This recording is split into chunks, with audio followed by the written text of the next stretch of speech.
Feliz sábado y bienvenidos a mi canal Estudiemos Juntos con John, que simplemente significa Estudiemos Juntos con John, que soy yo.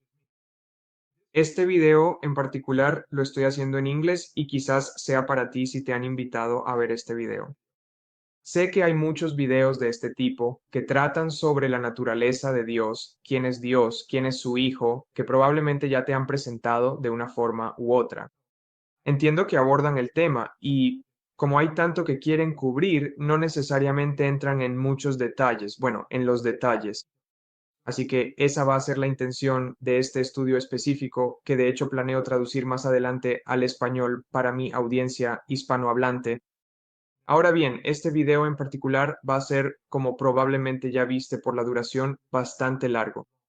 Así que no te preocupes por eso, porque como también verás, tengo marcas de tiempo para que puedas empezar a ver el video. Si necesitas detenerte, puedes parar y luego volver a donde te quedaste.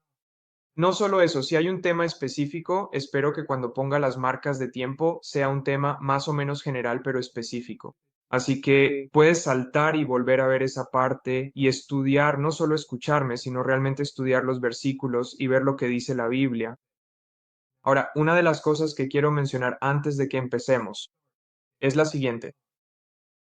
Quiero que recordemos lo que Pablo dice en Efesios capítulo 1, versículos 17 al 18, y quiero que esto esté presente en tu mente mientras avanzamos en el estudio.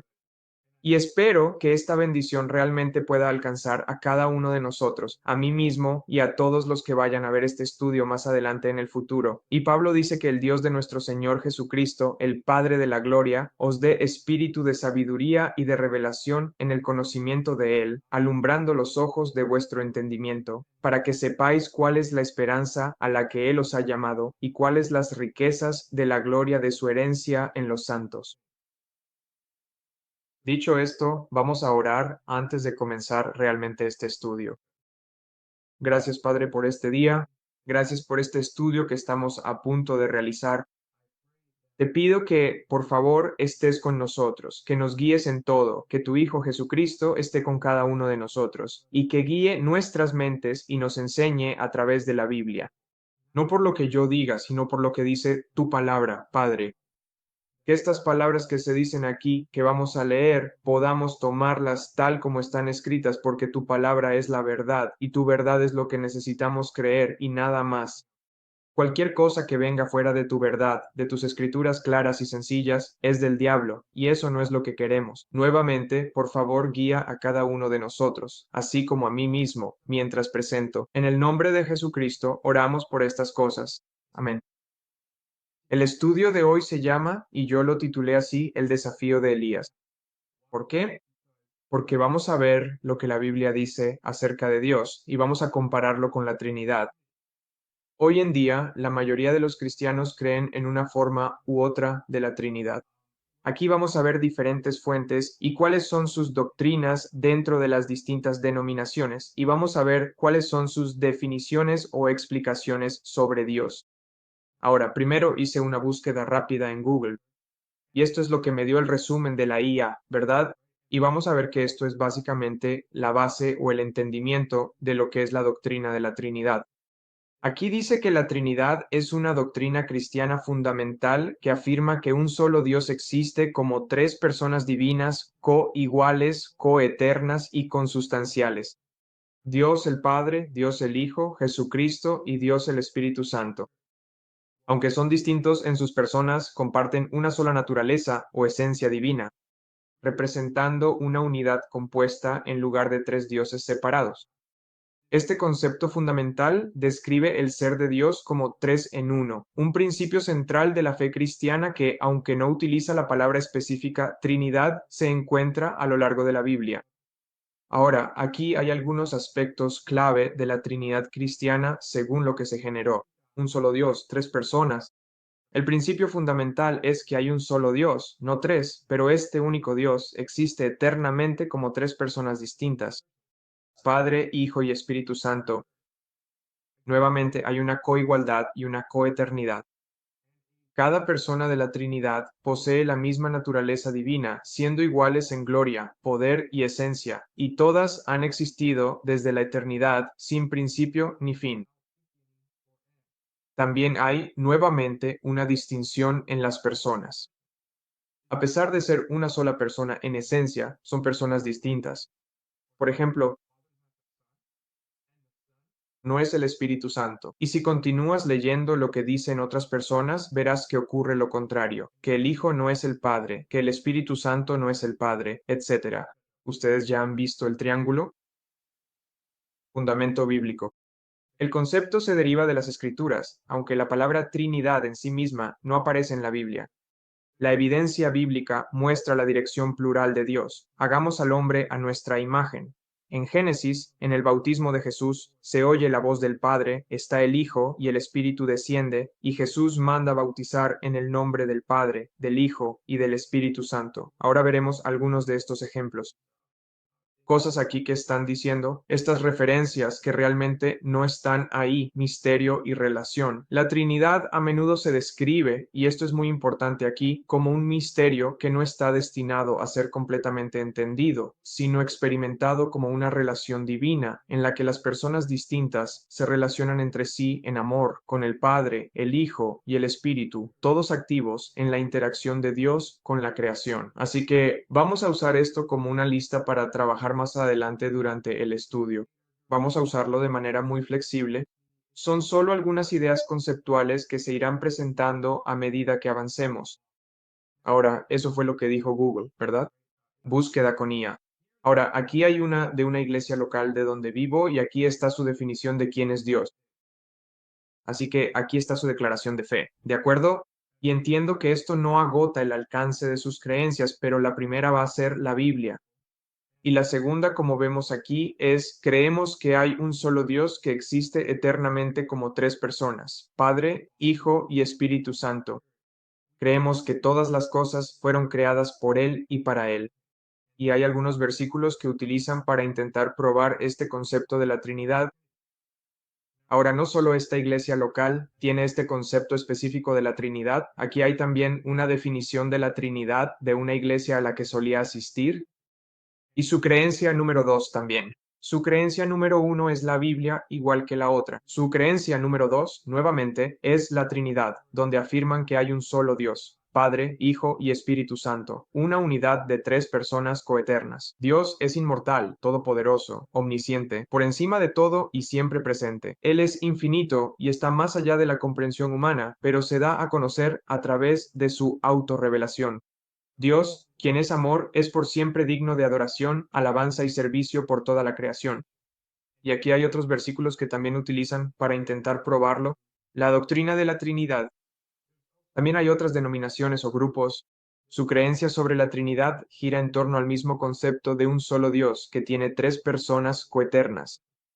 De hecho, no importa qué concepto de la Trinidad tengas, mientras sea una Trinidad, en su mayoría perteneces o eres parte del Consejo Mundial de Iglesias de una forma u otra.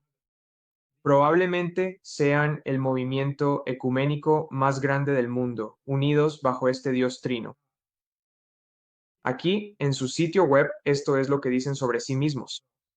El Consejo Mundial de Iglesias es una comunidad de iglesias que confiesan al Señor Jesucristo como Dios y Salvador según las Escrituras, y por lo tanto buscan cumplir juntas su llamado común para la gloria de un solo Dios, el Padre, el Hijo y el Espíritu Santo. Y además es también una comunidad de iglesias en camino hacia la unidad visible en una sola fe y una sola comunión eucarística, expresada en la adoración y en la vida común en Cristo. Busca avanzar hacia esta unidad, como Jesús oró por sus seguidores para que el mundo crea.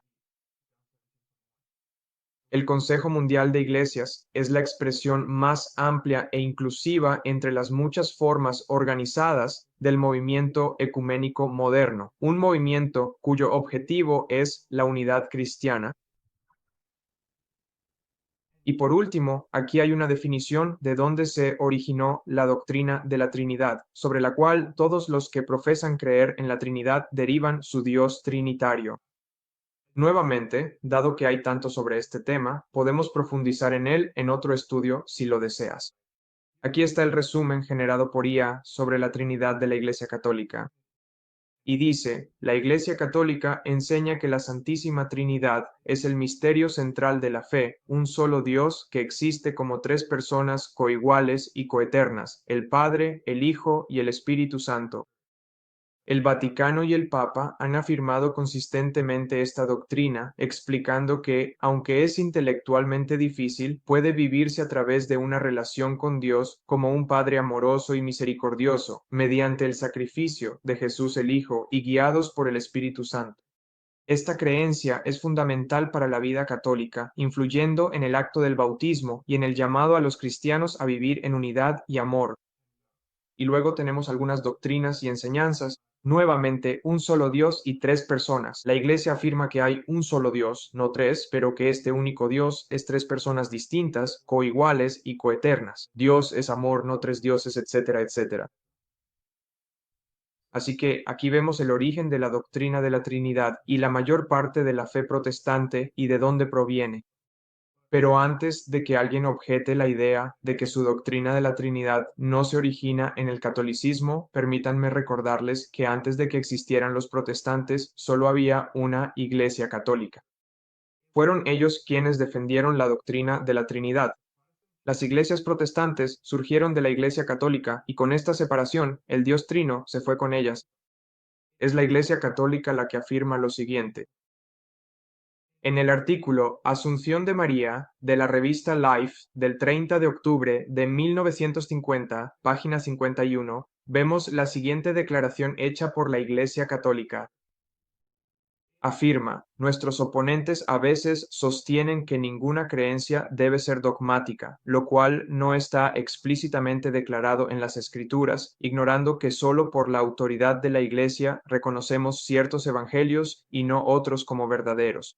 Bueno, pero las iglesias protestantes han aceptado por sí mismas dogmas como la Trinidad, para los cuales no existe una autoridad tan precisa en los evangelios.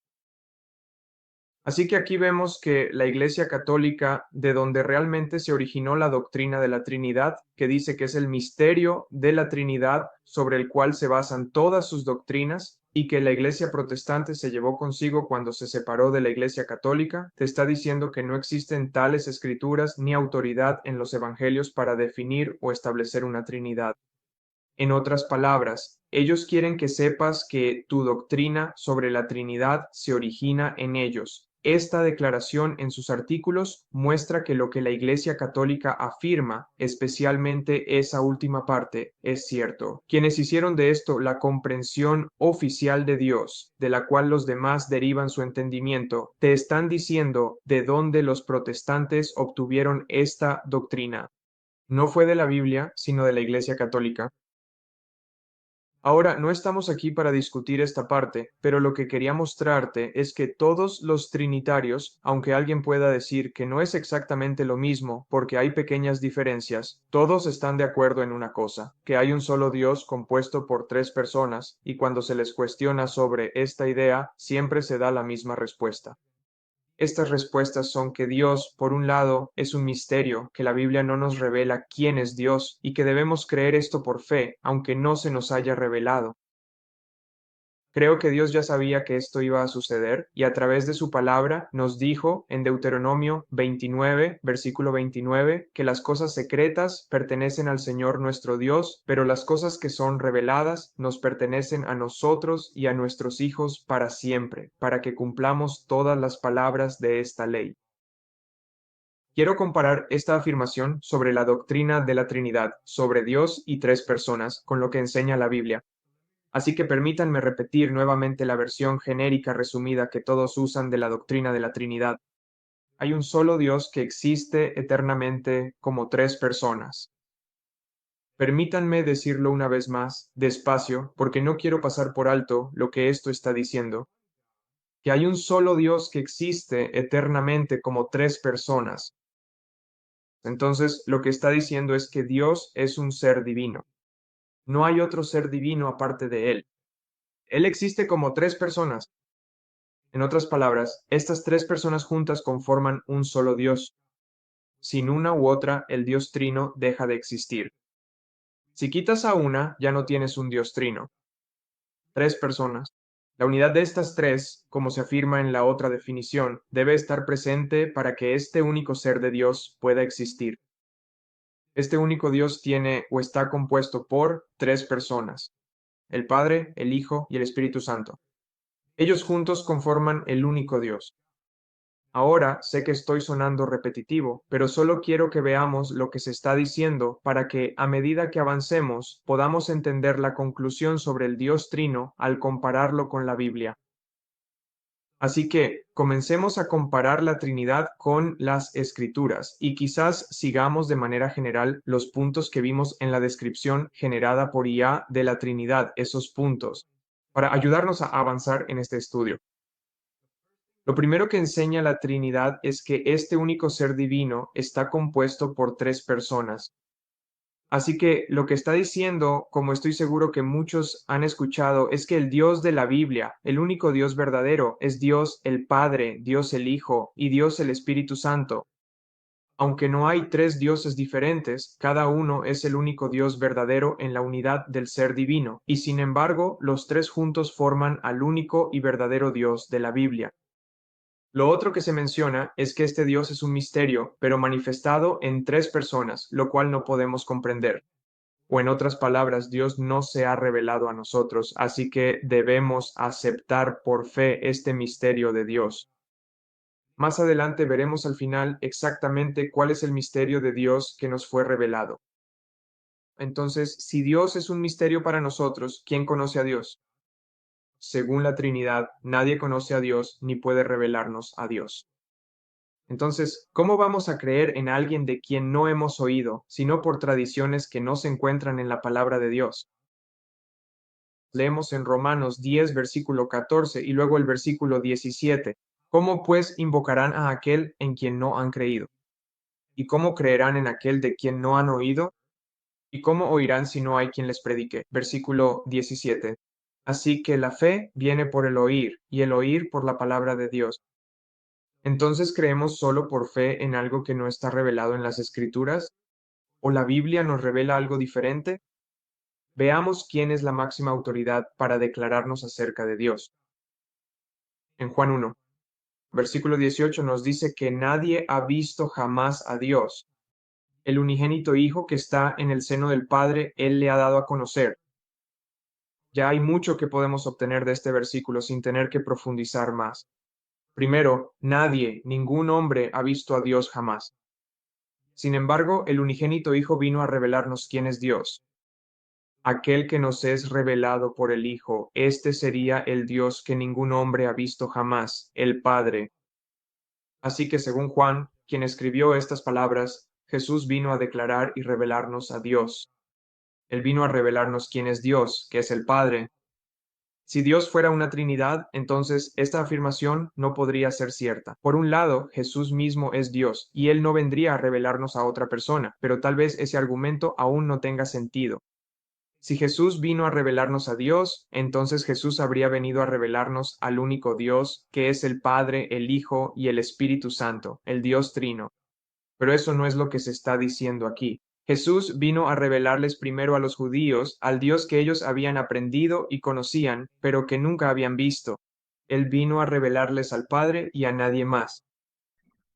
En 1 Juan capítulo 5 versículo 20, Juan escribió: Y sabemos que el Hijo de Dios ha venido y nos ha dado entendimiento para que conozcamos al que es verdadero. Y estamos en el que es verdadero, en su Hijo Jesucristo. Este es el verdadero Dios y la vida eterna. Jesús vino a darnos entendimiento de Él, el verdadero Dios, el Padre. Dios envió a su Hijo con esa misión y a través de Jesús llegamos a conocer al Padre, quien es el verdadero Dios. Así que volviendo a Juan 1:18, ¿qué más vemos aquí? Vemos que Jesús es el Hijo unigénito. Jesús no es Dios el Hijo, una de las personas que componen a Dios, porque entonces no sería un verdadero Hijo. Él es un Hijo real, alguien distinto al Dios de la Biblia. Jesús es el Hijo de Dios cuya filiación proviene de que realmente fue engendrado en algún momento. Muchos no entienden realmente lo que significa la palabra engendrado en la Biblia, aunque el inglés sencillo en contexto nos dice exactamente lo que significa. Así que usemos la Biblia para ayudarnos a entender este concepto de la palabra engendrado. Y volvamos al principio. Génesis 5, comenzando en el versículo 3, leemos, y vivió Adán 130 años, y engendró un hijo a su semejanza, conforme a su imagen, y llamó su nombre Set. Y los días de Adán, después que engendró a Set, fueron 800 años, y engendró hijos e hijas. Y todos los días que vivió Adán fueron 930 años, y murió. Y Set vivió 105 años, y engendró a Enos. Y Set vivió, después que engendró a Enos, 807 años, y engendró hijos e hijas. Y todos los días de Set fueron 912 años, y murió. Y Enos vivió 90 años, y engendró a Cainán. Y Enos vivió, después que engendró a Cainán, 815 años, y engendró hijos e hijas. Y todos los días de Enos fueron 905 años, y murió. Y así sucesivamente. Vemos ahora la definición de la palabra engendrado. Por si no quedaba claro, eso significa que Adán tuvo de su propio cuerpo un hijo. Este hijo de Adán nació. Cuando Adán engendró un hijo, ¿cómo salió ese hijo? Su hijo, Set, en este caso, salió a semejanza e imagen de Adán. Él fue traído al mundo por Adán. Aunque Eva fue por quien nació Set, Adán es la fuente de su hijo. Su hijo tenía los mismos atributos que Adán, su padre. Set era tan humano como su padre.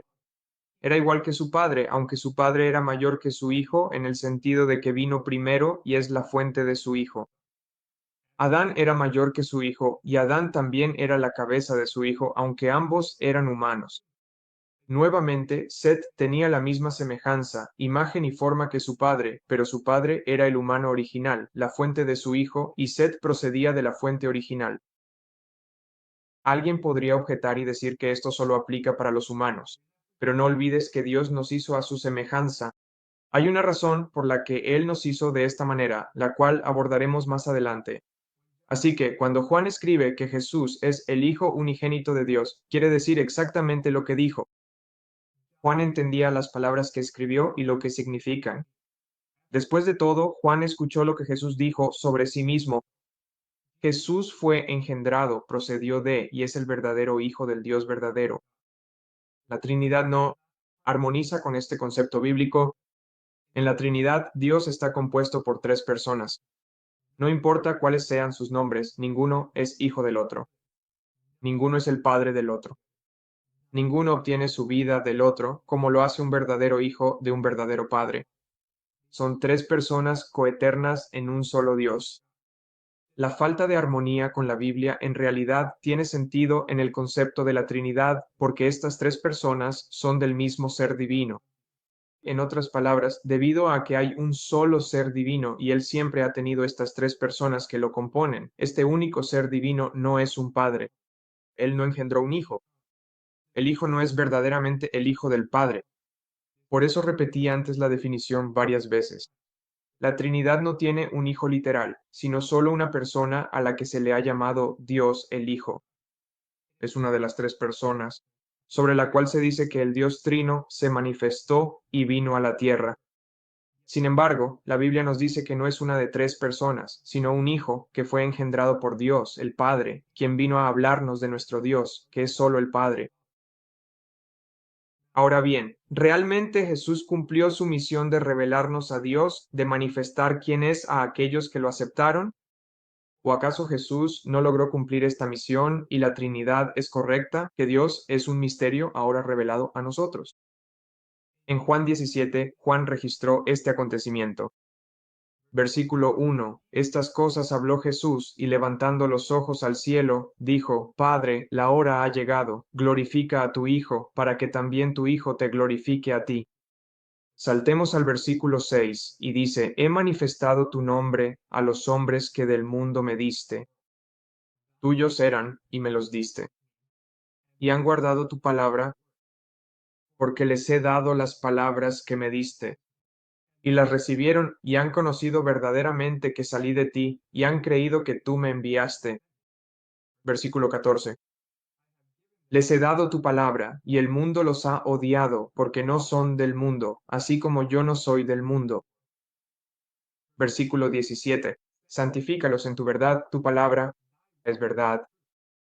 Versículo 25. Padre justo, el mundo no te ha conocido, pero yo te he conocido, y estos han conocido que tú me enviaste. Versículo 26. Y les he dado a conocer tu nombre, y lo daré a conocer, para que el amor con que me has amado esté en ellos y yo en ellos. Así que omití varios versículos para mantenerme dentro del tema. Estos versículos por sí solos están llenos de tanta verdad que deberían ser estudiados diligentemente y se pueden hacer sermones a partir de ellos. Así que volviendo al principio aquí, ¿quién está hablando aquí? Vemos que es Jesús. ¿Y a quién? Al Padre. Antes de analizar lo que hizo Jesús, que ya leímos quién es el Padre al que Jesús está orando, vemos aquí en Juan 17:3, y esta es la vida eterna, que te conozcan a ti, el único Dios verdadero. Jesús nos dice quién es el Padre y sobre esto se construyen el resto de los versículos. Jesús nos dice que el Padre es el único Dios verdadero. Nuevamente, Jesús, la máxima autoridad, el que vino a revelarnos a Dios, nos está diciendo que solo hay un Dios, el Dios verdadero, y que ese Dios verdadero es únicamente el Padre. Ahora sé cuáles son las preguntas que pueden surgir. ¿Y qué hay de Jesús? Esto se responderá más adelante, pero si has estado analizando lo que se ha dicho desde el principio, la respuesta será obvia. Aquí está la pregunta que casi nadie hace. ¿Y qué hay del Espíritu Santo que nunca se menciona en relación con Dios? Así que volviendo al tema, la misión de Jesús era revelarnos y manifestarnos a Dios. En el versículo 6, Él nos dice que eso es exactamente lo que hizo. ¿Y creyeron los discípulos que solo el Padre era el Dios verdadero? Jesús termina ese versículo diciendo que ellos han guardado o creído que el Padre es el único Dios verdadero. La enseñanza del único Dios verdadero, el Padre. ¿De dónde vino esto? En el versículo 8 nos lo dice aquí mismo, vino del mismo Padre. El mismo Padre declara que Él es el único Dios verdadero. No solo fue Jesús quien dijo esto, sino que el Padre le dijo a su Hijo que les dijera esto a sus discípulos. Realmente no hay manera de evitarlo. No podemos decir que Dios es un misterio cuando es el mismo Dios quien nos revela quién es. Él es el Padre que nos prometió la vida eterna a través de Él, su Hijo. Pablo nos dice en Tito capítulo 1 versículo 2, en la esperanza de la vida eterna, la cual Dios, que no puede mentir, prometió antes del principio del mundo. En otras palabras, Dios no puede mentir. Así que la verdad que Dios dio a través de su Hijo no puede ser una mentira. Y cuando los discípulos recibieron la verdad del Padre a través de Cristo, ¿qué significó esto para ellos? Llegaron a creer lo que Jesús les había estado diciendo todo el tiempo. Llegaron a creer lo que significa ser el verdadero Hijo de Dios. Llegaron a creer que Jesús procedía de Dios. Jesús salió de Dios. No solo que fue enviado, sino que es el verdadero Hijo de Dios. Y luego una acción separada, que el Padre envió a su Hijo para contarles acerca de sí mismo. Es decir, Dios el Padre. En el versículo 14, Jesús les dio la palabra de Dios. Vemos aquí que el fundamento de estos versículos es revelarles al Padre. Aún más, siendo este el capítulo 17, retrocedamos un poco y veamos este fundamento en su contexto completo. Regresemos al lugar donde comenzó esta conversación, en Juan 14. Comenzando en el versículo 6, Jesús le dijo, Yo soy el camino, la verdad y la vida. Nadie viene al Padre sino por mí. Si me habéis conocido, también habréis conocido a mi Padre. Y desde ahora le conocéis y le habéis visto. Felipe le dijo, Señor, muéstranos al Padre, y eso nos basta. Jesús le dijo, ¿tanto tiempo he estado con vosotros? ¿Y no me has conocido, Felipe? El que me ha visto a mí, ha visto al Padre. ¿Cómo pues dices tú, muéstranos al Padre? No se confundan con lo que Jesús está diciendo aquí. ¿Los discípulos querían ver o conocer al Padre? Jesús vino a revelar al Padre a sus discípulos. Él vino a hablar las palabras de su Padre. Él vino a hacer las obras de su Padre. Él vino a revelarles al Padre en él mismo. En otras palabras, si ves al Hijo de Dios, la imagen expresa de Dios, conocerás al Padre porque Jesús vino, según Juan 17:6, a manifestar el nombre de su Padre a ellos. Jesús continúa hablando, lo cual es un estudio completo por sí solo, y luego llegamos al capítulo 16. Los versículos 25 y 27 nos dicen que Jesús, hablando aquí, dice, estas cosas os he hablado en proverbios. Pero viene la hora cuando ya no os hablaré en proverbios, sino que os mostraré claramente acerca del Padre. Porque el mismo Padre os ama, porque vosotros me habéis amado y habéis creído que yo salí de Dios. Continuando con los versículos 28 al 30. Salí del Padre y he venido al mundo de nuevo. Dejo el mundo y voy al Padre. Sus discípulos le dijeron, He aquí, ahora hablas claramente, y no usas ninguna parábola. Versículo 30. Ahora estamos seguros de que sabes todas las cosas y no necesitas que nadie te pregunte. Por esto creemos que saliste de Dios. Después de que Jesús termina de hablarles en proverbios, finalmente entendieron aquello para lo que Jesús fue enviado, es decir, revelarles al Padre para que conocieran a Dios. Ahora creen que Jesús realmente vino, como dice el versículo 27, o salió, como vemos en el versículo 28 y el versículo 30, del Padre, que Jesús es verdaderamente el Hijo de Dios. Esta es la razón por la que Juan, escribiendo el Evangelio más adelante en su vida, escribe que la única razón de todo su Evangelio es esta. Como vemos en Juan 20, versículos 30 y 31, y muchos otros signos verdaderamente hizo. Jesús y los principales de sus discípulos que no están escritos en este libro, pero estos sí están escritos, para que creáis que Jesús es el Cristo, el Hijo de Dios, y para que creyendo tengáis vida en su nombre. Juan nunca tuvo la intención de enseñar un Dios trino. Su intención siempre fue demostrarte que Dios realmente tiene un Hijo. Y como hemos visto en cada versículo hasta ahora muestra que Dios es uno y ese es el Padre. Así que, volviendo a Juan 17, ahora que sabemos que Jesús sí cumplió su misión de revelarnos a Dios y que esta revelación vino del Padre, a través de su Hijo, Jesús nos dice en el versículo 17 que esta palabra, este mensaje, es la verdad. Es esta verdad la que los discípulos aceptaron y que los santifica. ¿Qué significa ser santificado? Significa ser apartado para algo. Jesús está pidiendo que aquellos que aceptan la verdad que Él ha revelado sean santificados o apartados por esta verdad acerca de quién es realmente Dios. ¿Cómo puede eso ser realmente cierto con la doctrina de la Trinidad? Esta doctrina niega que Dios tenga un Hijo y declara que el Hijo es en realidad parte del único Dios verdadero. La Trinidad no dice que solo el Padre sea el verdadero Dios, sino que Dios está compuesto por tres personas, de las cuales ninguna es Padre ni Hijo. El Hijo no procede del Padre. No es la verdad que los discípulos creyeron. Según Jesús, la doctrina de la Trinidad no proviene de Dios y no santifica. Va en contra de la verdad que está registrada sobre lo que dijo Jesús y por lo tanto no puede santificar. Esto no es según yo, sino según Jesús. Mirando los versículos 25 y 26, ahora que Jesús ha declarado que el Padre es el único Dios verdadero, podemos sustituir con seguridad la palabra Padre por Dios.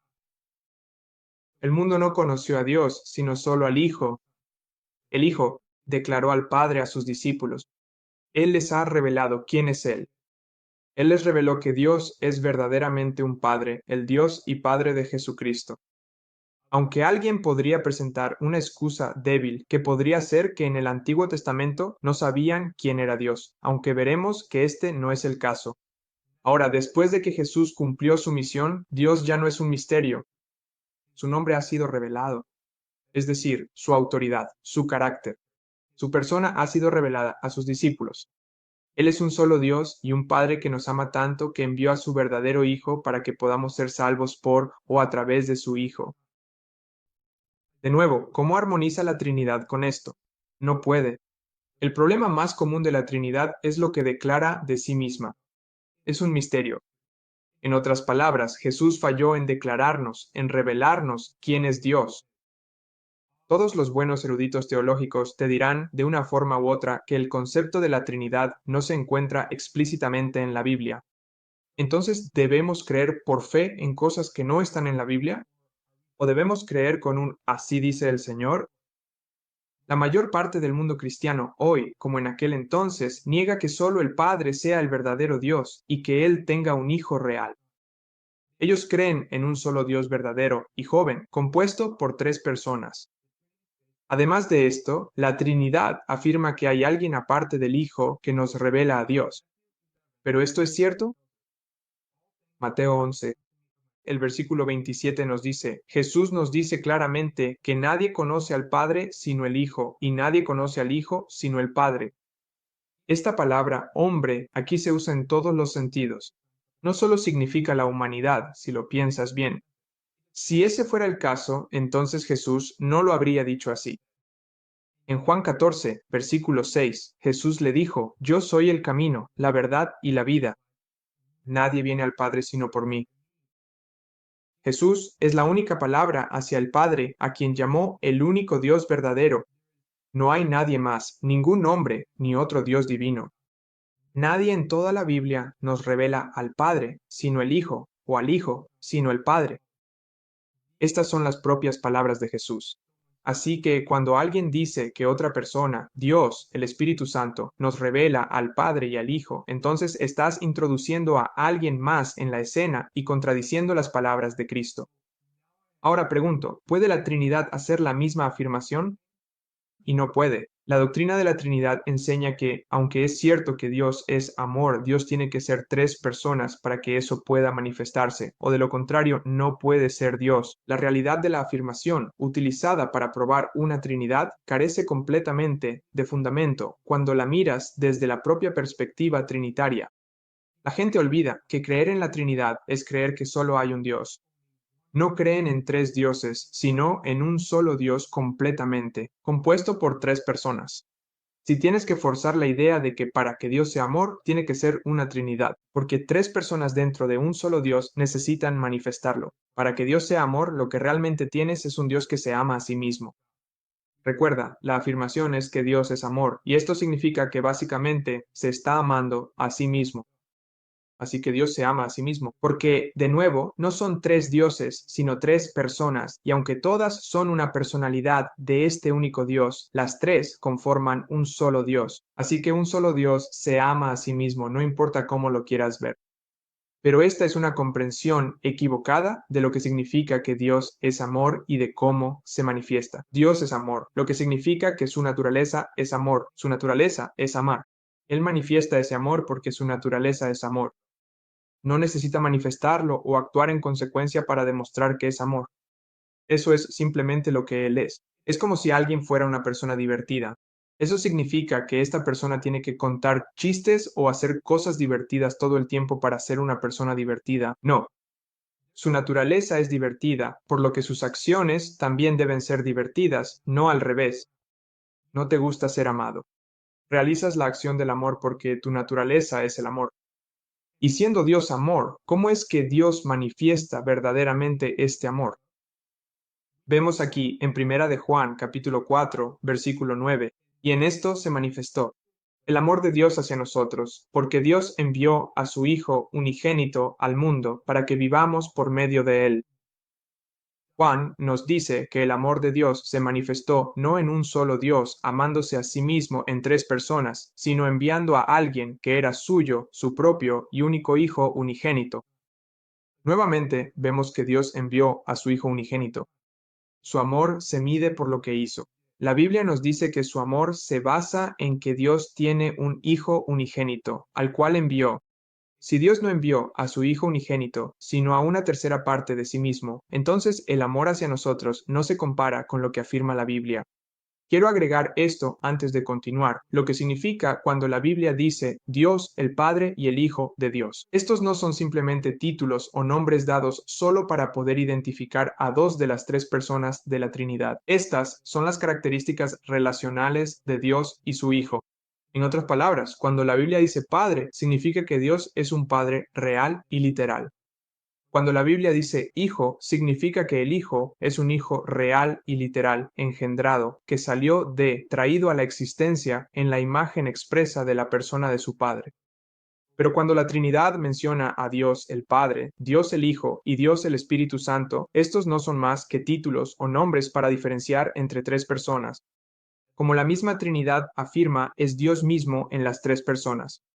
El Padre no es el Padre literal del Hijo, ni el Hijo del Padre.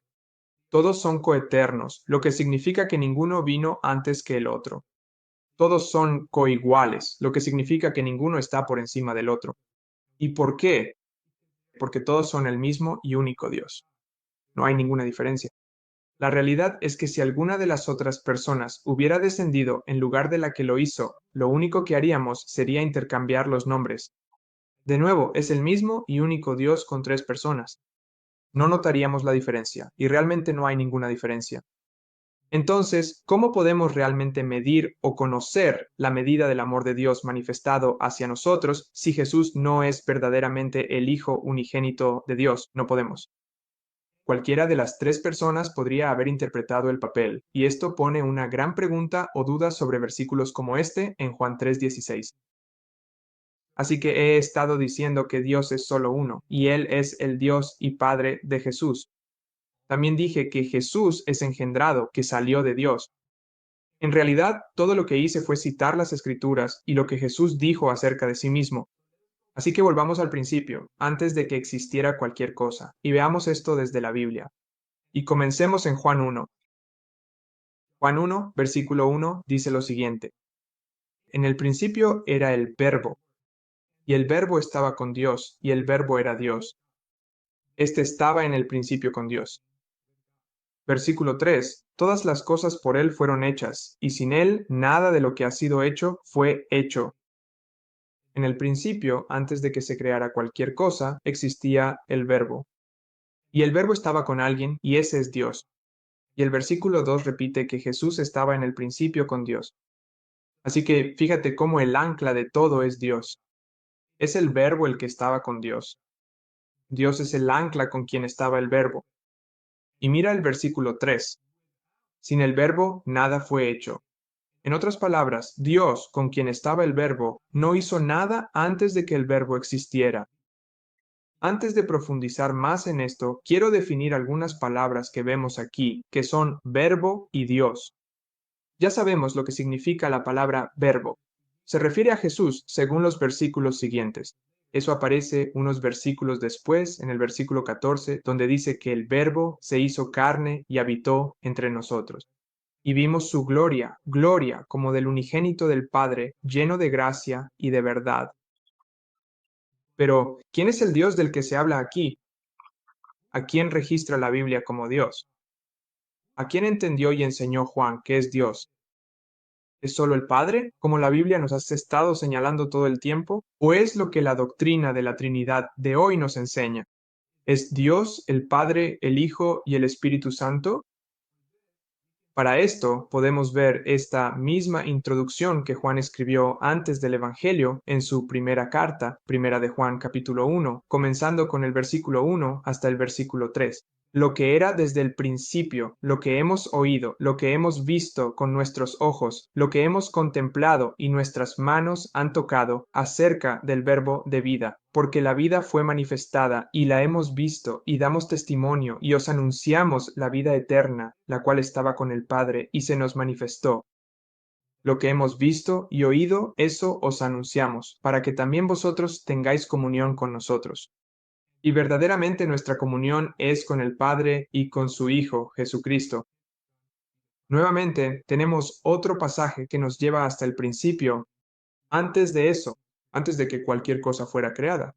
Vemos al Verbo y ahora vemos quién es el Dios con quien estaba el Verbo, y ese es el Padre. Así que cuando Juan afirma en Juan 1, versículos 1 y 2, que en el principio era el Verbo y el Verbo estaba con Dios, él mismo estaba en el principio con Dios, esto puede ser fácilmente reformulado usando los propios escritos y definiciones de Juan. En el principio estaba Jesús, y Jesús estaba con el Padre, y el Verbo era Dios. Él mismo estaba en el principio con el Padre. Así que ahora tenemos que preguntarnos, ¿qué significa cuando Juan dice que Jesús es Dios?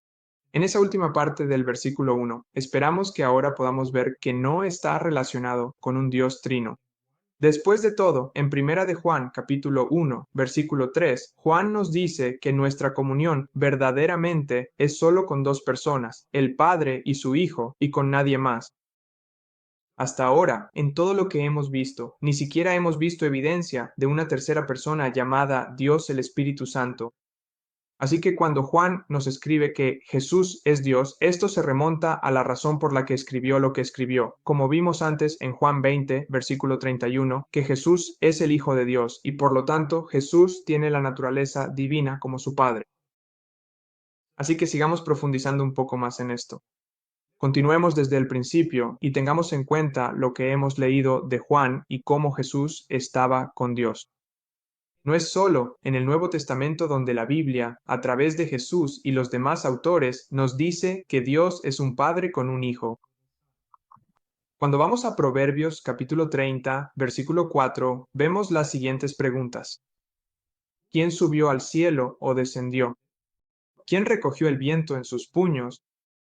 ¿Quién ató las aguas en un manto? ¿Quién afirmó todos los confines de la tierra? ¿Cuál es su nombre y cuál es el nombre de su hijo, si lo sabes? Aquí tenemos un conjunto de preguntas que responderemos en breve. Estas preguntas se relacionan con la creación, como pronto veremos. El punto principal aquí es la comprensión israelita de un solo Dios. Ellos entendían que solo uno era el creador. Como vemos en Malaquías capítulo 2, versículo 10, nos dice, ¿no tenemos todos un solo Padre? ¿No nos ha creado un solo Dios? Un solo Dios es el Padre del pueblo de Israel. Por eso el único Dios verdadero es llamado el Padre y ningún otro nombre, porque Él es el Dios y Padre de todos nosotros y quien creó todo. Así que cuando volvemos a Proverbios capítulo 30, versículo 4, se hace la pregunta, ¿cuál es el nombre del Creador y el nombre de su Hijo? El Creador de todo tiene un Hijo. El creador de todo, la fuente de todo, no es un Dios compuesto por tres personas, sino un Padre que tiene un Hijo. Desde el principio, antes de que existiera cualquier cosa, para responder a las preguntas planteadas por el escritor, aunque prefiero usar la versión Reina Valera, usaré la ESV para que no haya confusión. Proverbios capítulo 8, versículos 22 al 30. El Señor me poseía al principio de sus obras, la primera de sus acciones antiguas. Hace mucho tiempo fui establecida al principio, antes del comienzo de la tierra. Cuando no había abismos, fui engendrada. Y cuando no había manantiales abundantes en agua, antes de que fueran formadas las montañas, antes de las colinas, fui engendrada. Antes de que él hiciera la tierra con sus campos o el primer polvo del mundo, cuando estableció los cielos, yo estaba allí. Cuando trazó un círculo sobre la faz del abismo, cuando afirmó los cielos arriba, cuando estableció las fuentes del abismo, cuando puso al mar sus límites para que las aguas no traspasaran su mandato, cuando señaló los cimientos de la tierra, entonces yo estaba junto a él como arquitecta, y era cada día su delicia, alegrándome siempre delante de él. Comenzando en el versículo 22, volvemos nuevamente al principio, antes de las obras de la creación. Jesús, hablando bajo el título de sabiduría, sobre el cual daré más detalles más adelante, declara que fue poseído u obtenido. La nota al margen en la ESV es muy interesante. Nos da una opción que es engendrado. La otra opción podemos descartarla automáticamente, ya que es un error. Eso dice creado debido a los versículos que ya leímos y a otros que afirman que nada de lo que fue creado sin el Hijo. El Hijo no se creó a sí mismo, eso es obvio. Así que el versículo entonces puede leerse en el versículo 22, usando la palabra alternativa de la nota al margen, que el Señor me engendró al principio de sus obras. Esto sigue siendo correcto porque poseer significa obtener, así como ser engendrado significa ser engendrado por alguien, quien en este caso sería tu padre. Así que pasando al versículo 23. En el principio, el Señor que poseía a Jesús lo estableció, lo puso en la posición de autoridad sobre todos. Podemos leer en Hebreos 1, versículo 4, donde se dice acerca de Jesús, que siendo hecho mucho mejor que los ángeles, ha heredado un nombre más excelente que ellos.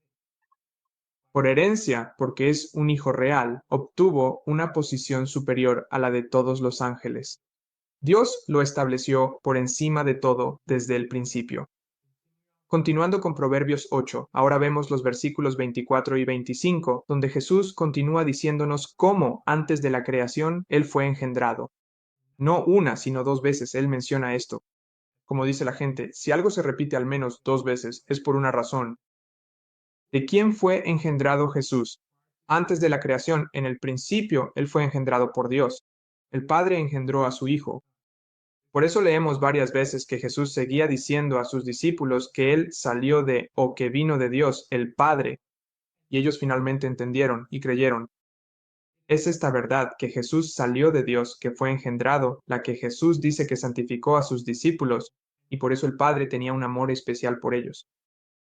Como podemos ver aquí en Juan 16, versículo 27, porque el mismo Padre os ama, porque vosotros me habéis amado y habéis creído que yo salí de Dios. Este es un amor especial que Dios tiene por sus discípulos. No solo el amor hacia el mundo que manifestó al enviar a su Hijo, a aquellos que no creen la verdad, pero este es un amor que va más allá de eso, a aquellos que realmente creen su testimonio de que Jesucristo salió de Dios. Volviendo a Proverbios, versículos 26 al 29.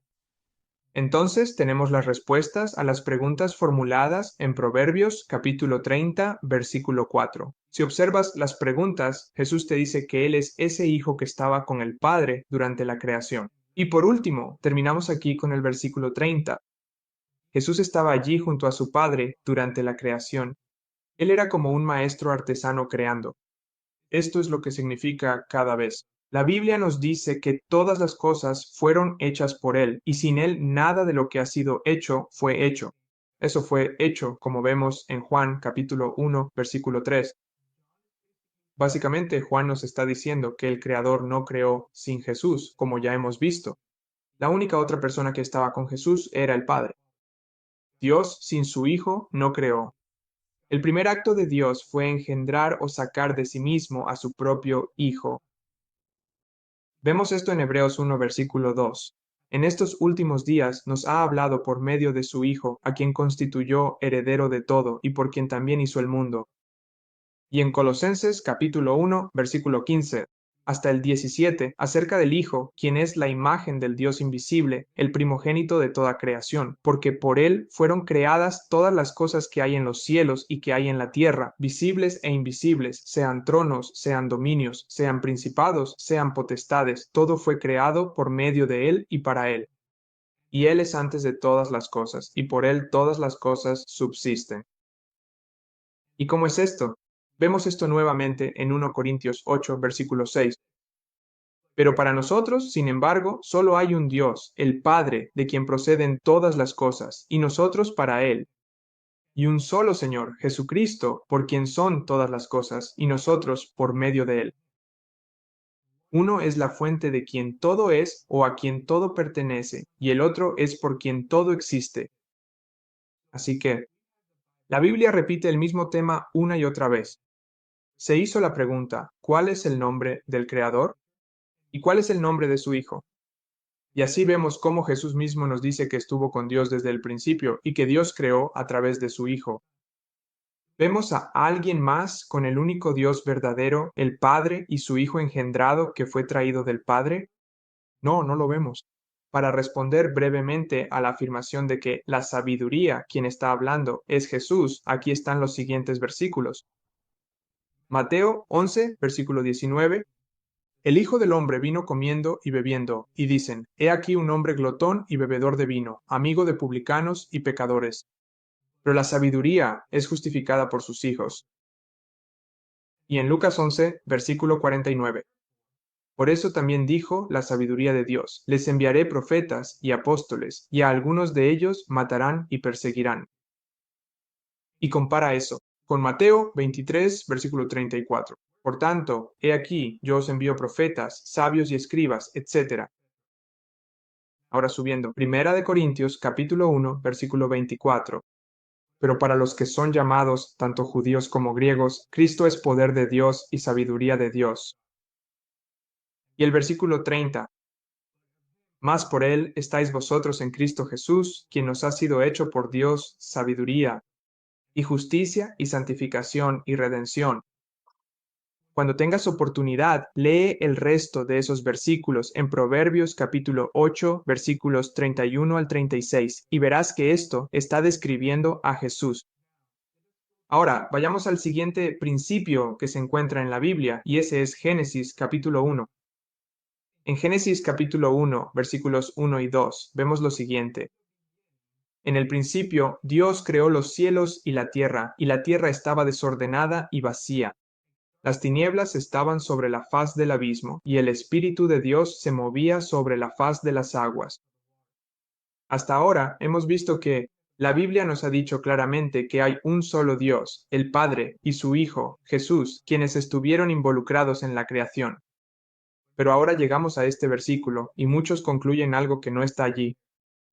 El principal error que comete la mayoría es reformular las palabras inspiradas para decir algo que no está allí.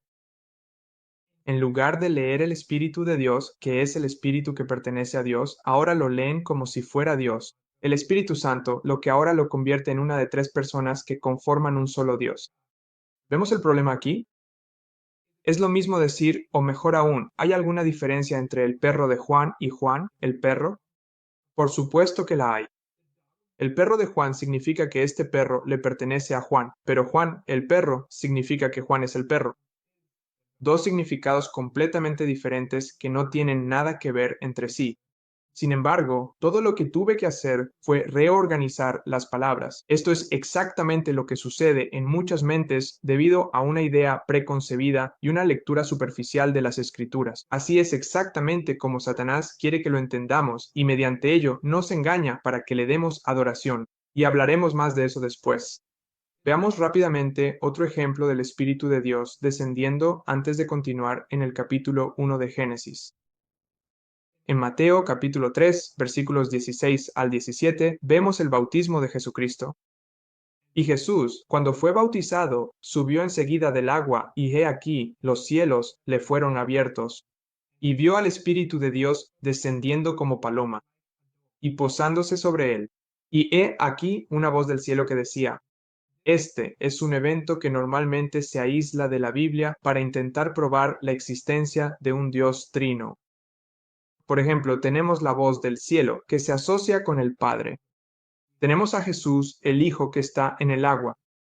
Y luego tenemos el espíritu de aquel que habló, pero la gente cambia las palabras y dice que es Dios, el Espíritu Santo. El versículo dice el Espíritu de Dios, no Dios, el Espíritu.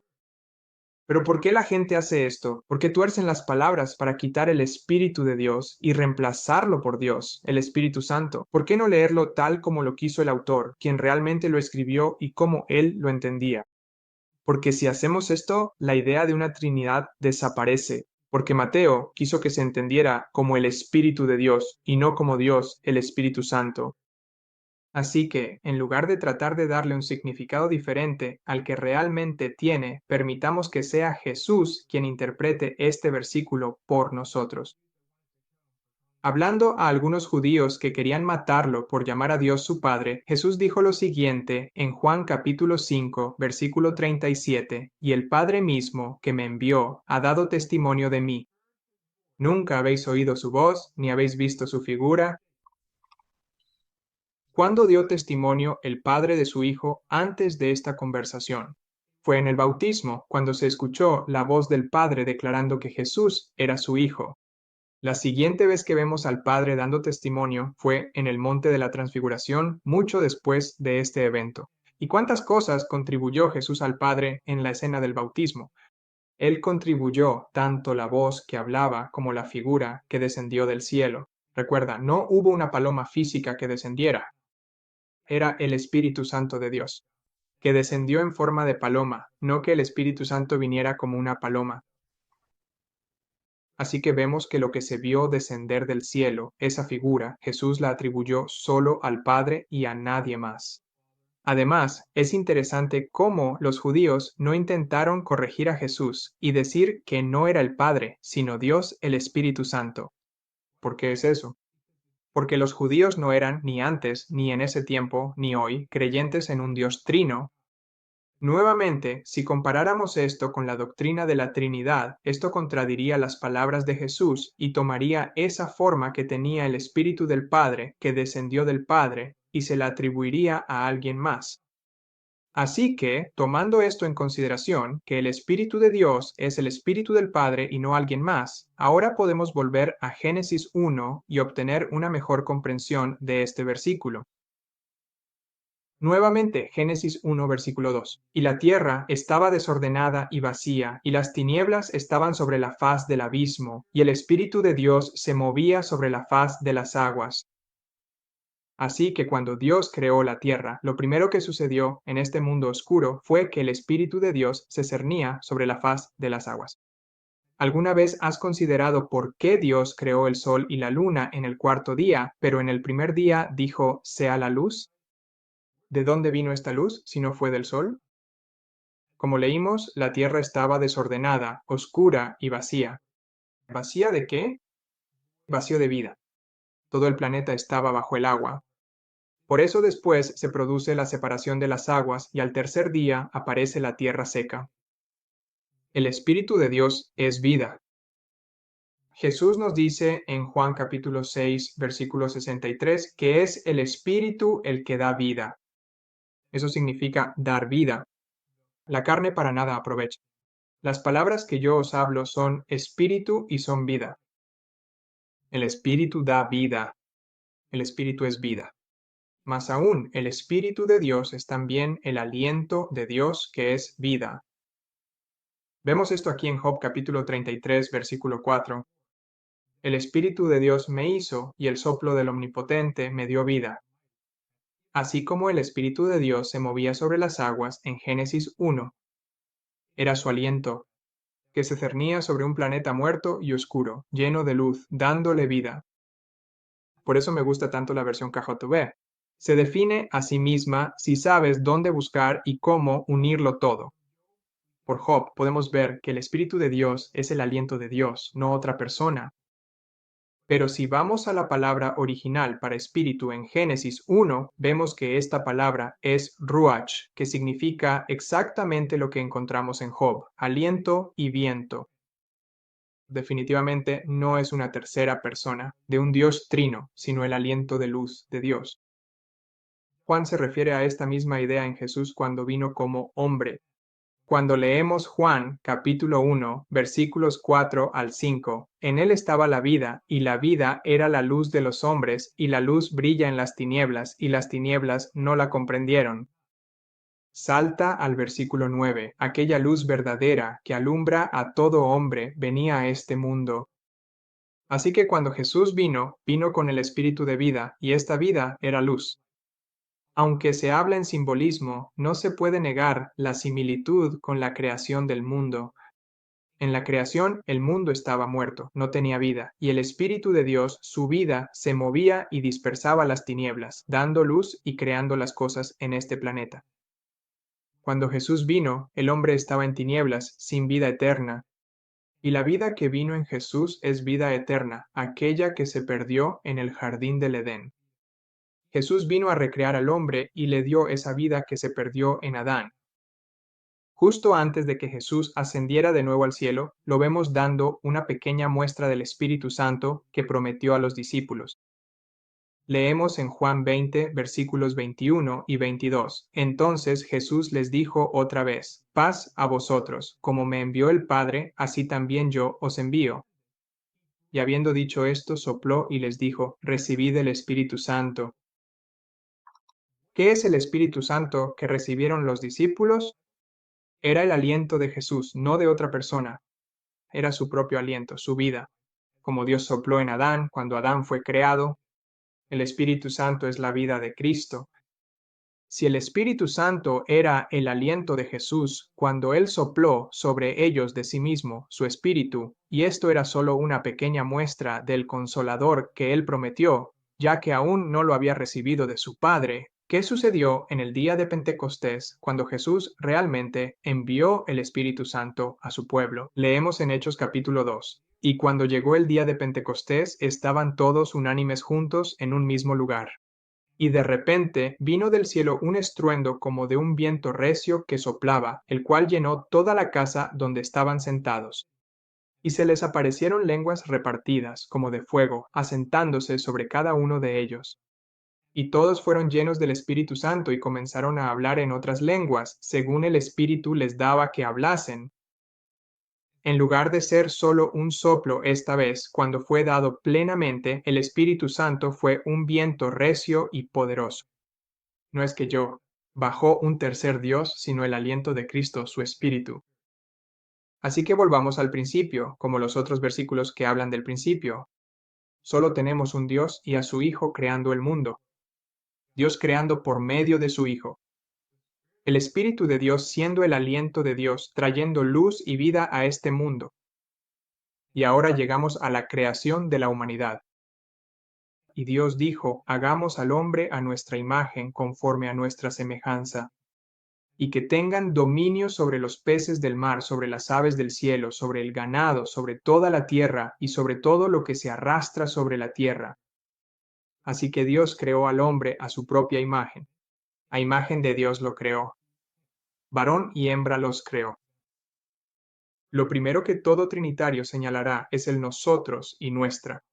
Y eso está bien. Estoy de acuerdo, eso es lo que dice el versículo. Pero ¿significa eso que Dios es una Trinidad? ¿Cuántos hemos visto desde el principio que estuvieron involucrados en la creación? Cada pasaje hasta ahora ha mostrado que solo dos estuvieron involucrados y solo dos existían desde el principio. Entonces, ¿cómo llegamos bíblicamente al número mágico 3, donde dice que nosotros y nuestra significa 3? ¿Por qué no puede significar 2 o más de 3? La respuesta bíblica a nosotros y nuestra no solo se encuentra en la Biblia, sino en el mismo versículo. Dios, que hasta ahora hemos visto que se refiere al Padre, le dijo a alguien que el hombre o la humanidad debía ser hecho a nuestra imagen y semejanza. Aquel en quien Dios creó al hombre tenía que tener la misma imagen y semejanza que Dios. ¿Recuerdas cómo Adán engendró un hijo a su imagen y semejanza? Y su hijo, Set, que era a imagen y semejanza de Adán, ¿era parte de un ser humano trino? No. Set era hijo de Adán, y por su condición de hijo era a imagen y semejanza de Adán, su padre. Esta es la primera pista para ver que Dios estaba hablando con alguien que tenía la misma imagen y semejanza de él. ¿Quién en toda la Biblia tenía la misma imagen y semejanza que Dios? Volvemos a Hebreos capítulo 1, versículo 1. Dios, que en muchas ocasiones y de diversas maneras habló en otro tiempo a los padres por los profetas, en estos últimos días nos ha hablado por el Hijo, a quien constituyó heredero de todo. En otras ocasiones, por ejemplo, a veces en situaciones similares, palabras, por ejemplo, palabras que utilizamos en nuestra vida cotidiana, palabras que decimos todos los días. Jesús, el Hijo de Dios, es el único en toda la Biblia de quien se dice que es la imagen misma del Padre. Aún más, vemos que Jesús se sentó a la diestra de Dios, quien es la majestad en las alturas. Este Dios no es trino, Él es una sola persona, el Padre. ¿Cómo lo sabemos? Porque este Dios tiene un hijo literal. ¿Cuántas personas tiene este Dios? Lo vemos claramente cuando dice su persona en singular, su persona. No dice ellos, como tendría que decir si Dios fuera una Trinidad, pero no lo hace. No añadamos ni especulemos fuera de lo que la Biblia confirma una y otra vez. Dios es una sola persona y Jesús se sienta a la diestra de Dios. Jesús es la imagen del Dios invisible, el primogénito de toda criatura, como se encuentra en Colosenses 1, versículo 15. Así como Set, el hijo de Adán, no solo era la imagen y semejanza de su padre, sino que tenía la misma forma que su padre Adán, vemos lo mismo con Jesús y su padre. Filipenses 2, versículo 6, quien Jesús, siendo en forma de Dios, no estimó el ser igual a Dios como cosa a que aferrarse. Jesús, antes de tomar la forma de siervo, estaba en la forma de Dios. En otras palabras, Jesús estaba en la forma de su Padre. Observa nuevamente cómo Dios es el estándar con el cual se compara a Jesús. Jesús estaba en la forma del estándar, que es Dios. Y estando en esta forma, no consideró que fuera robo ser igual a Dios. ¿Y por qué? Jesús es el Hijo de Dios. Él fue engendrado a su imagen.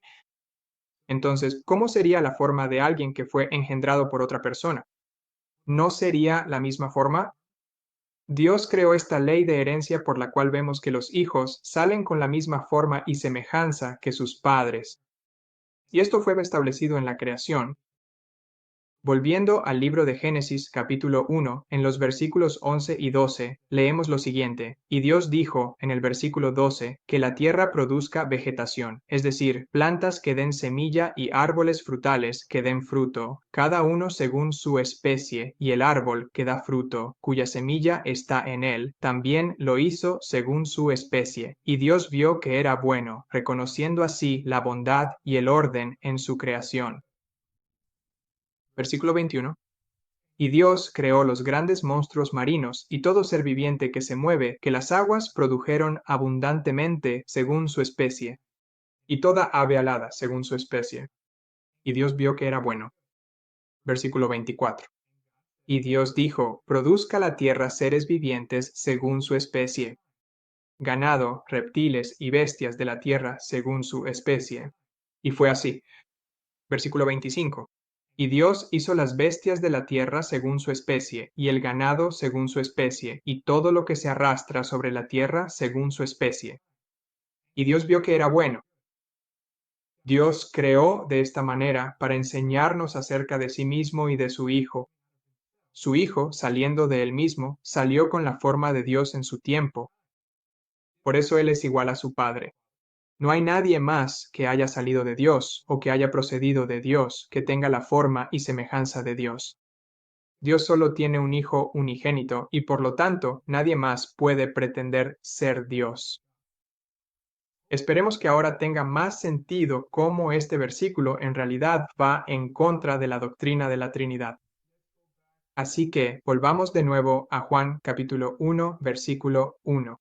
Y dice, en el principio era el Verbo, y el Verbo estaba con Dios, y el Verbo era Dios. Dios creó a todo ser viviente para que se reprodujera según su especie. Él los creó en un solo momento. Por ejemplo, los animales aparecieron de una vez. Tanto los animales machos como las hembras llegaron a existir. Lo mismo sucedió con las aves del cielo y los peces del mar. Pero ¿qué hay de la humanidad? ¿Por qué la humanidad fue creada de manera diferente? ¿Por qué Dios creó primero al varón y le permitió ponerle nombre? Todo y luego de ese hombre hacer a la mujer. La respuesta está en el mismo versículo que muchos han malinterpretado.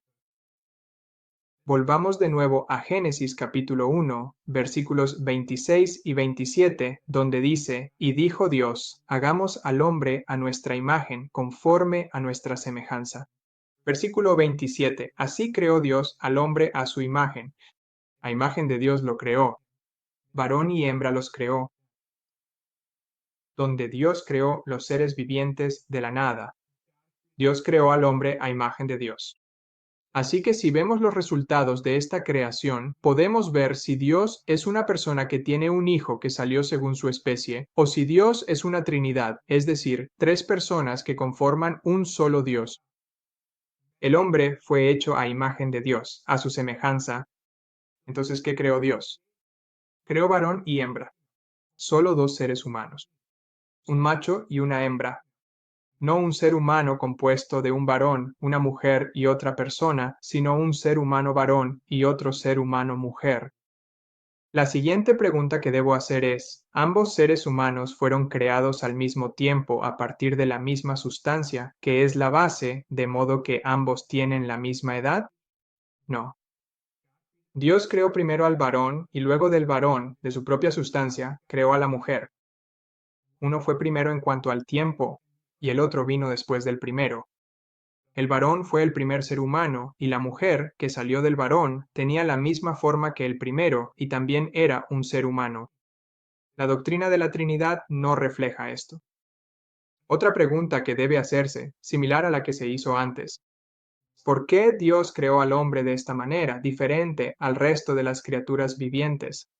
Ya hemos visto, porque debían ser creados a imagen de Dios. Pero, ¿por qué tenían que ser creados a imagen de Dios? Para esto debemos ir a otro lugar para encontrar la respuesta. Ahora encontraremos esa respuesta en 1 Corintios capítulo 11. Pero antes de abordar esto con más detalle, el último versículo que vamos a leer dice lo siguiente. Versículo 10. Por esta causa, la mujer debe tener autoridad sobre su cabeza por causa de los ángeles. ¿Con qué relaciona la mayoría de la gente este versículo? He escuchado algunas ideas interesantes de otras personas con diferentes puntos de vista sobre la Biblia que el mío. De la iglesia a la que asistía, recuerdo hace años, tal vez 2 o 3 veces, alguien preguntó en la iglesia, al tratar estos versículos antes del versículo 10, si esto tenía que ver con que las mujeres pudieran llevar el cabello corto o no. Cuando miras los versículos anteriores sin entender el significado más profundo, es fácil ver por qué, pero luego se vuelve extraño porque dice por causa de los ángeles. Y aquí es cuando la gente empieza a tener interpretaciones extrañas que no mencionaré aquí. Este versículo fue el que me hizo releer el contexto varias veces hasta que finalmente entendí lo que se estaba diciendo. El cabello representa autoridad y había una razón por la cual la mujer debía tener este poder o autoridad sobre su cabeza, y era por los ángeles. Me adelantaré un poco aquí y diré, para beneficio de los ángeles. Para comprenderlo completamente, nuevamente debemos regresar al principio. Este es un lugar donde debemos buscar las respuestas sobre Dios y lo que Él nos ha revelado para conocerlo mejor. Antes de que Dios creara cualquier cosa, incluso a los ángeles, engendró un hijo. Espero que hasta ahora al menos te haya dado suficiente para ver la posibilidad de esto. Después de engendrar a su hijo, comenzó a crear. Una de las cosas que creó fueron los ángeles. Uno de los ángeles que creó se llamaba Lucifer, antes de que su nombre fuera cambiado a Satanás tras su caída. Lucifer fue creado como un querubín ungido que cubría, y la Biblia nos cuenta más al respecto.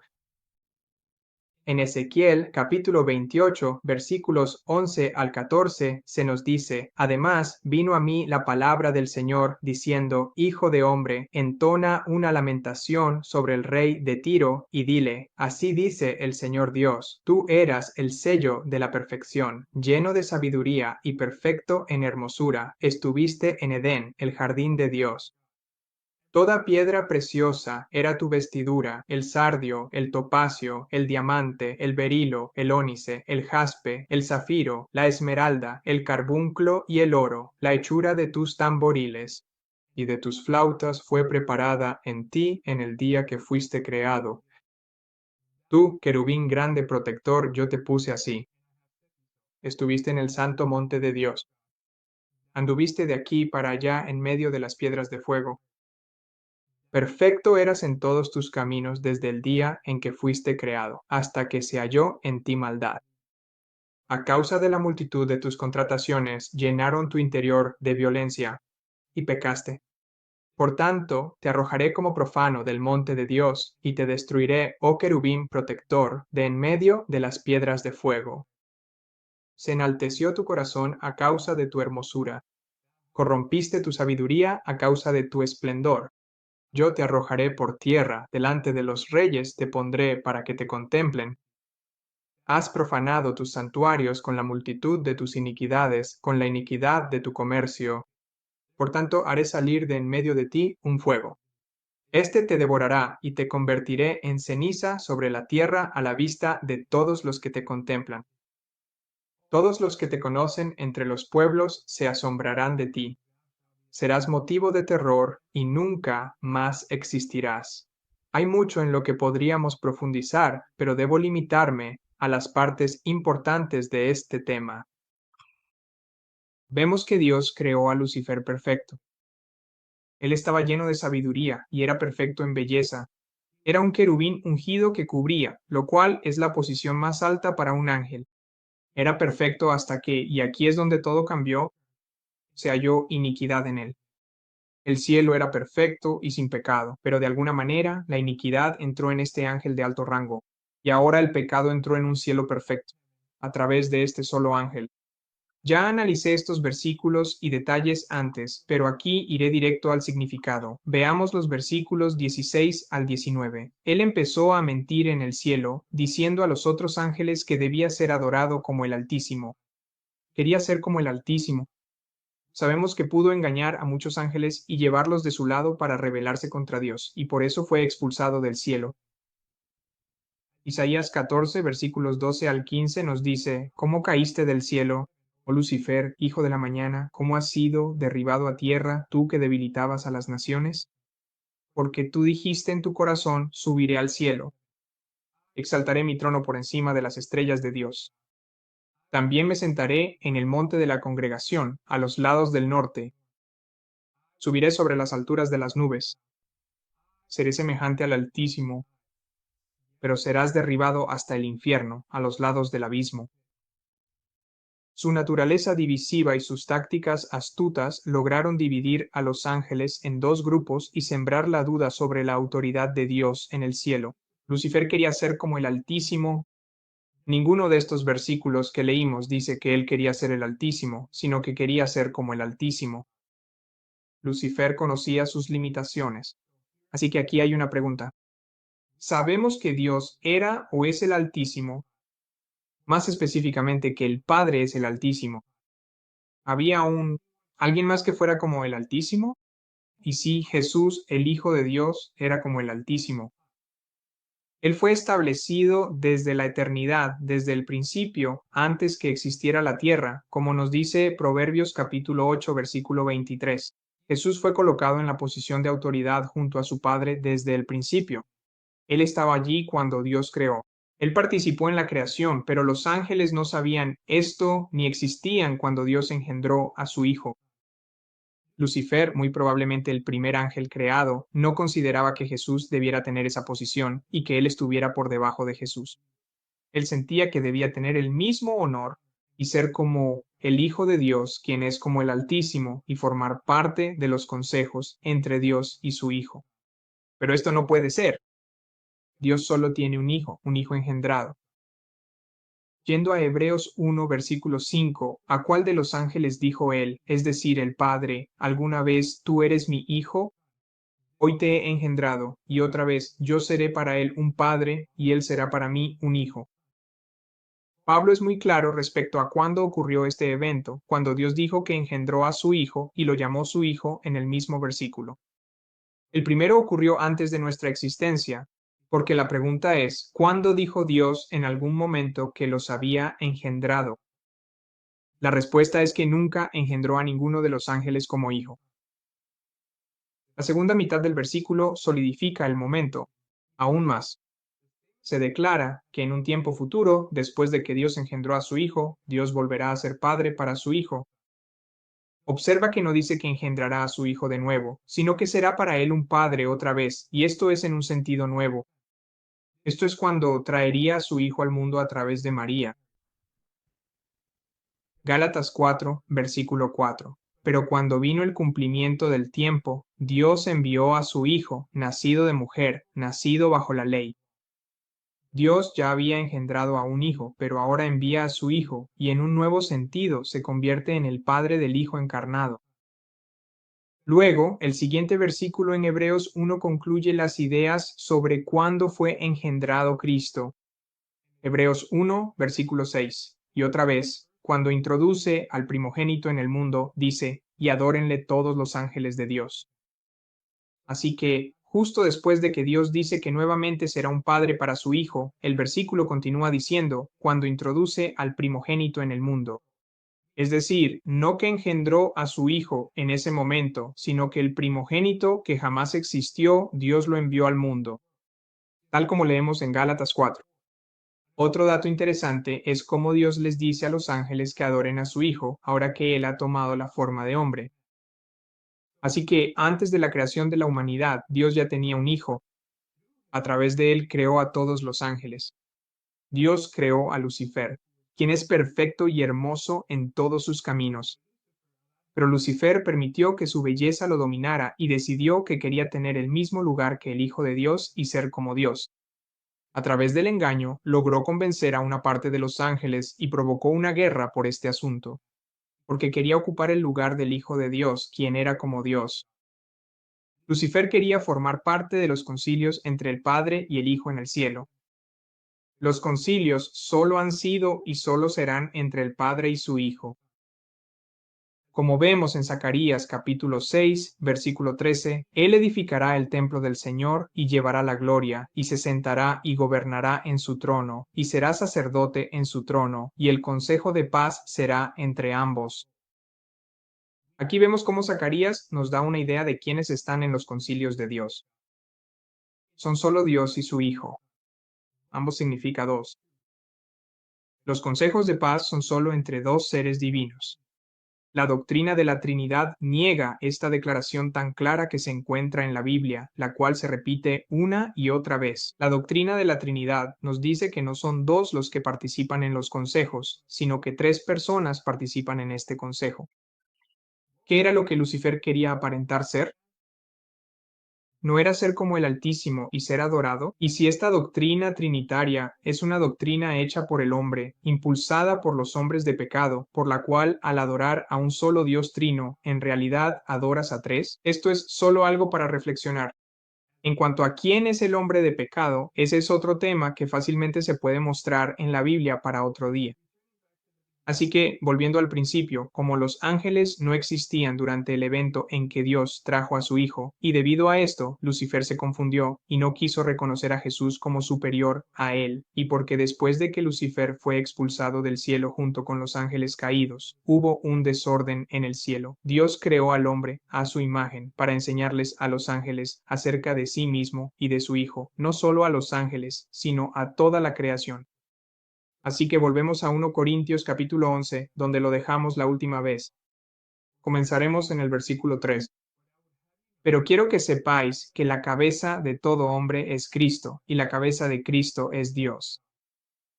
Y empezamos a ver qué hace Pablo aquí. Él está comenzando a hacer una comparación, dándonos la razón por la cual Dios creó al hombre de la manera en que lo hizo. El hombre es la cabeza de la mujer, así como Dios es la cabeza de Cristo. Esto no es cierto en la Trinidad. Nadie es la cabeza en este único Dios trino, porque todo es un solo Dios. Continuemos con el versículo 4.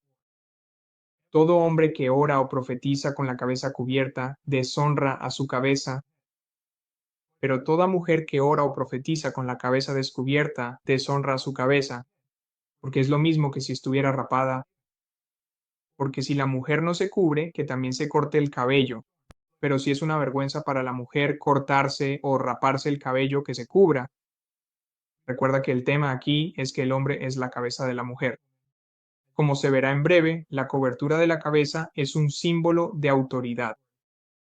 El hombre, porque es la cabeza de la mujer, no debe cubrirse la cabeza. En otras palabras, un hombre no debe tener una autoridad sobre su cabeza, en este caso siendo la mujer. Pero la mujer no debe estar sin una autoridad sobre su cabeza. Ella debe tener a un hombre como autoridad sobre ella. Y aquí está la razón. Versículo 7. Porque el hombre en verdad no debe cubrirse la cabeza, ya que es imagen y gloria de Dios, pero la mujer es la gloria del hombre. El versículo dice, el hombre es la imagen y gloria de Dios.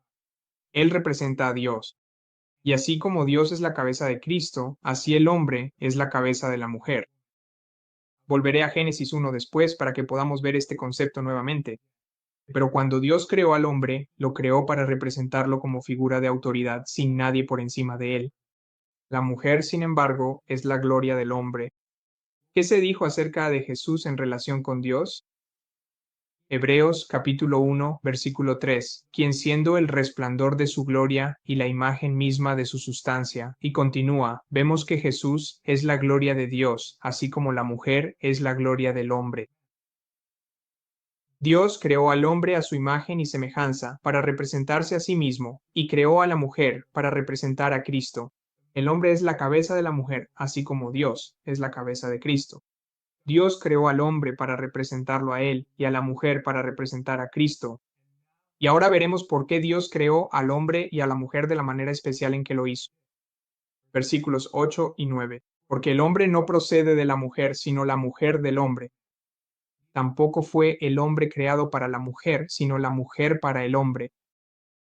Dios no procede de Cristo, sino que Cristo procede de Dios. Así como el hombre fue primero y la mujer procedió del hombre, el Padre no procede del Hijo, sino que el Hijo procede del Padre. Nuevamente, la doctrina de la Trinidad es una negación de este hecho.